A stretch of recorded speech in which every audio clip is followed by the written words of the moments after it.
Vous me reconnaissez, hein, d'accord? J'ai plus besoin de me présenter maintenant. Ça va les youtubeurs? Bon, j'espère que ça va pour tout le monde. Merci pour vos vues, d'accord? Et là, j'ai un petit youtubeur qui suit ma chaîne qui s'appelle Xavier.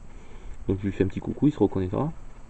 Et là, il m'a envoyé un petit message par SMS, super sympa.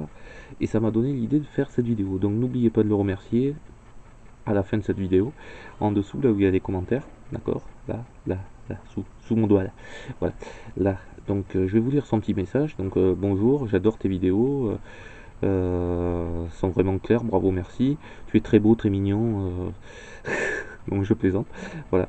Donc j'ai un petit bien où je cherche de l'eau et je voudrais faire un forage, voilà. Donc j'ai trouvé de l'eau avec des baguettes, voilà.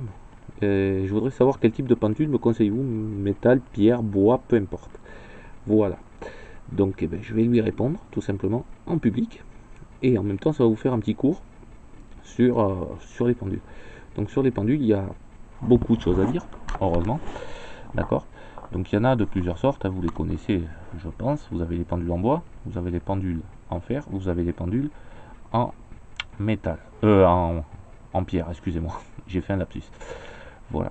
Donc, quel pendule conseiller à votre avis? Eh bien, tout simplement, celui qui vous plaît. Voilà. Moi, je suis plutôt partisan des pendules en métal, mais s'il y a trois matières, c'est qu'il y a une raison. Je vais vous expliquer lesquelles tout de suite. Je vais vous montrer dans ma collection personnelle spéciale dédicace, hein, des pendules que j'ai. Donc, j'ai rien contre les pendules achetées sur Internet.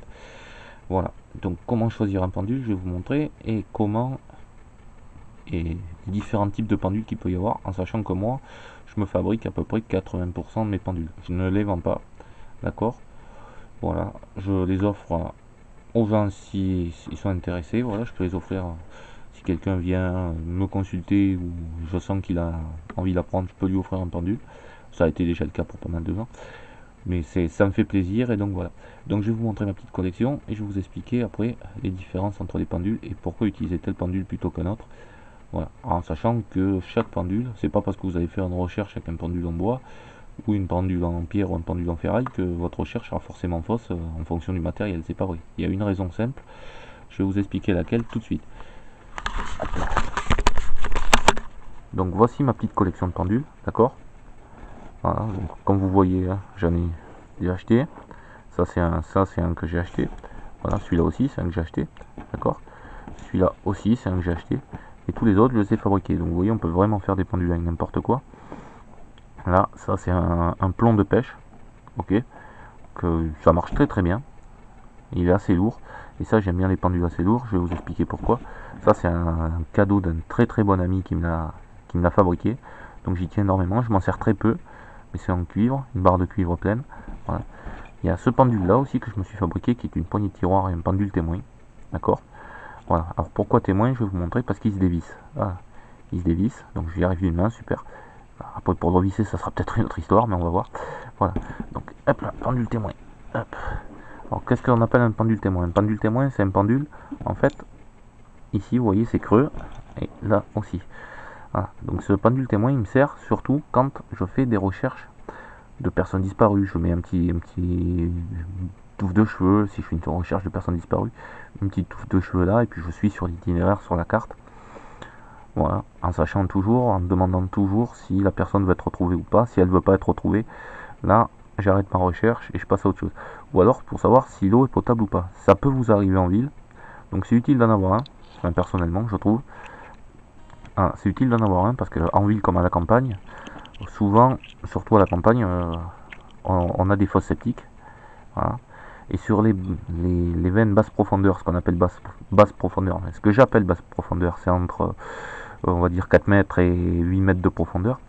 Si vous avez une ferme un petit peu plus haut, une baraque qui n'a pas le tout à l'égout, ce qui arrive encore malheureusement aujourd'hui au 21e siècle, donc, et que vous avez une source qui passe, vous habitez en dessous et vous avez une source qui passe dans l'alignement de cette fosse septique et que la fosse septique n'étant pas aux normes, ça s'est imbibé, c'est bien d'en avoir un pour savoir si l'eau est potable ou pas. Donc moi je mets dans la partie fermée, là je mets que je vous ai montré tout à l'heure, je mets un petit peu d'huile de vidange et pareil, ça change rien à ma convention mentale.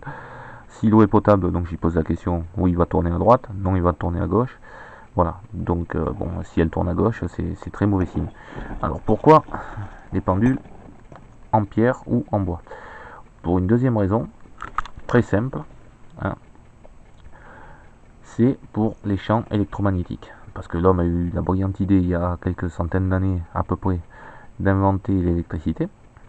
Ok, donc l'électricité, ça passe par des fils à l'extérieur, par des poteaux hideux, tout pas beau en béton. D'accord? Vous les connaissez, hein, ils ont 3 points sur le truc et c'est 3 fils généralement qui passent la haute tension. Voilà. Ça peut vous induire en erreur sur une recherche d'eau. Voilà. Si vous passez avec votre pendule en ferraille à un endroit où il y a une recherche d'eau, pour ceux qui travaillent le pendule, voilà,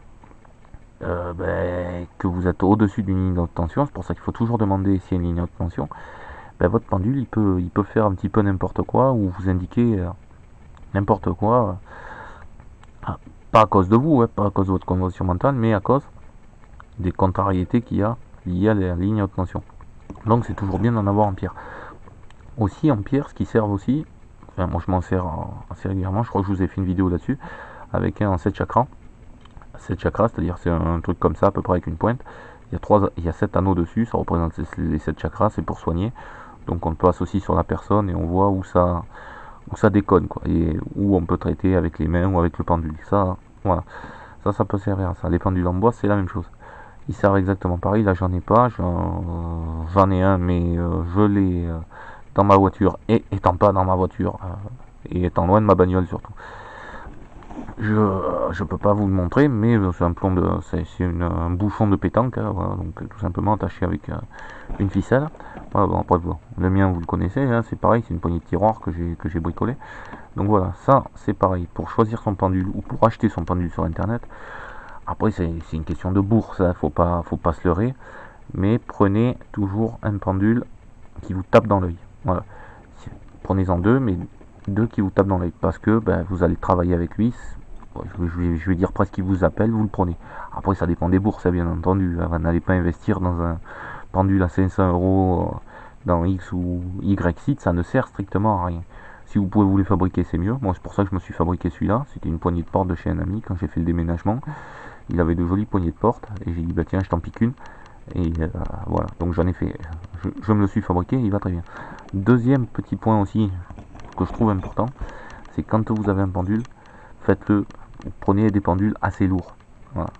Je ne dis pas qu'il fasse 3 kg, mais au moins 50 grammes, 20 grammes, c'est déjà assez lourd et ça va vous éviter pas mal d'inconvénients, surtout si vous êtes dans des zones assez venteuses. Assez venteuses parce que le pendule, s'il est assez lourd, il partira pas au vent, quoi. Voilà, donc cas extrême, ce qui peut vous arriver, ce qui m'est arrivé d'ailleurs. Bon, ça va, le mien est assez lourd, donc ça m'est pas forcément arrivé flagrant, mais ça m'est arrivé. Donc cherchez dans un terrain qui est en pente. Donc déjà le pendule il va prendre la direction du terrain. Si en plus vous avez du vent, le pendule il va faire exactement n'importe quoi. Voilà. Donc il vaut mieux avoir, personnellement, après les conseilleurs sont pas des payeurs et chacun ses goûts, quoi, comme on dit. Donc prenez vraiment des pendules très lourds, enfin très lourds. Je dis pas d'en faire un avec un tractopelle non plus, hein, faut pas exagérer, mais prenez des pendules assez lourds. Voilà. Donc j'espère que cette vidéo vous aura plu. Si vous avez d'autres questions, vous me les envoyez soit par SMS, il y a mon petit numéro qui s'affiche en bas, je l'ai laissé dans une précédente vidéo, soit par commentaire, et vous me direz un petit peu ce que vous en pensez, ce que vous avez comme pendule. Si vous voulez que je teste des outils comme les tenseurs, des trucs comme ça, je suis partant. Excusez-moi, j'ai une bestiole qui m'est rentrée dans le gosier. Voilà, donc je suis partant. Et donc voilà, j'espère avoir répondu à toutes vos questions. Si vous en avez d'autres sur le pendule, n'hésitez pas, en sachant que la convention mentale, elle ne change jamais. C'est celle que vous serez établie qui marchera sur n'importe quel pendule. Mais voilà, c'est tout ce que je pouvais vous dire sur les pendules. J'espère que ça vous plaira. A bientôt et n'hésitez pas, si vous avez des questions, à me les laisser en commentaire en bas. J'y répondrai. Bye bye.